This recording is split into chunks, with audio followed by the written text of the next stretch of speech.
उसके बाद आइए अब डिस्कस करते हैं रूसो ऑन इनइक्वालिटी, मतलब रूसो का इनइक्वालिटी के बारे में क्या कहना था, इनइक्वालिटी के ऊपर क्या आइडियाज हैं रूसो के। तो रूसो एक किताब लिखते हैं डिस्कोर्सेज ऑन इनइक्वालिटी, उसके अंदर जो इनइक्वालिटी का नोशन है उसको वो चैलेंज करते हैं, मतलब कि इनइक्वालिटी को वो यहां पे अपोज करते हैं, क्रिटिसाइज करते हैं। रूसो पहले ऐसे थिंकर थे जिन्होंने समाज के अंदर इक्वालिटी को प्रमोट किया, इक्वालिटी को एडवोकेट किया, मतलब इनइक्वालिटी के वो खिलाफ थे, असमानताओं के खिलाफ थे, बल्कि वो इक्वालिटी चाहते थे समाज के अंदर। तो वो पहले ऐसे थिंकर थे जिन्होंने समाज के अंदर इक्वालिटी को क्या किया, एडवोकेट किया। उनके अकॉर्डिंगली इनइक्वालिटी दो तरह की होती है। उन्होंने कहा एक होती है नेचुरल इनइक्वालिटी, एक होती है कन्वेंशनल इनइक्वालिटी।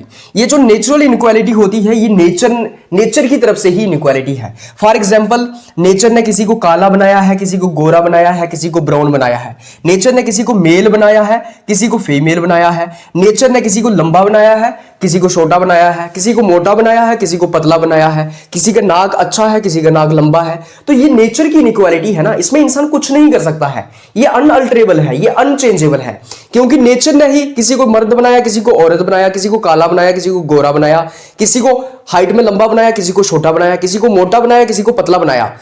तो वो नेचुरल इनइक्वालिटी को अपोज नहीं करते थे, वो कहते हैं ये नेचर की तरफ से है, इसमें हम क्या कर सकते हैं, इसको ना ही हम चेंज कर सकते हैं, इसको ना ही हम अल्टर कर सकते हैं।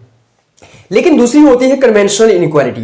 ये जो कन्वेंशनल इनइक्वालिटी होती है ये सोशल कंस्ट्रक्टेड होती है, ये समाज के द्वारा बनाई जाती है, ये नेचर की तरफ से नहीं होती है। मतलब समाज की तरफ से जो इनइक्वालिटीज क्रिएट की जाती है, फॉर एग्जाम्पल सोशल इनकम या फिर सोशल या इनकम इनइक्वालिटीज हो गई, मतलब कि दलित के साथ अत्याचार हो रहा है, दलित को कम अहमियत दी जा रही है, ब्राह्मण को ज्यादा रिस्पेक्ट दी जा रही है, उसको ज्यादा अहमियत दी जा रही है, दलित जो है वो इंफीरियर है और ब्राह्मण जो है वो सुपीरियर है। उसी के साथ साथ किसी के पास 200 करोड़ रुपया है, किसी के पास 200 रुपया भी नहीं है खाना खाने को, कोई बहुत अमीर है, कोई बहुत गरीब है। तो ये क्या है, ये है कन्वेंशनल इनइक्वालिटीज। और इन कन्वेंशनल इनइक्वालिटीज को जो इनइक्वालिटीज को टैकल किया जा सकता है, इन कन्वेंशनल इनइक्वालिटीज को खत्म किया जा सकता है। वो रूसो कहता है कि नेचुरल इनइक्वालिटीज को खत्म नहीं किया जा सकता है, लेकिन कन्वेंशनल इनइक्वालिटीज को खत्म करना हमारे हाथ में है। और वो चाहता है कि कन्वेंशनल इनइक्वालिटीज खत्म होनी चाहिए, मतलब कि आपके साथ जो है आपके रंग के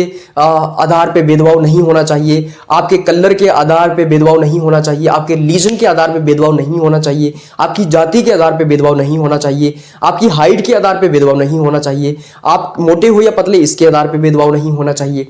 उसी के साथ साथ आपकी फिजिकल अपीयरेंस के आधार पे भेदभाव नहीं होना चाहिए, आप मर्द हो या औरत इसके आधार पे भेदभाव नहीं होना चाहिए। तो वो यहाँ पे क्या कह रहा है, वो यहाँ पे कन्वेंशनल इनइक्वालिटीज को अपोज करता है, और वो पहला ऐसा थिंकर है जो कि इक्वालिटी को एडवोकेट कर रहा है समाज के अंदर।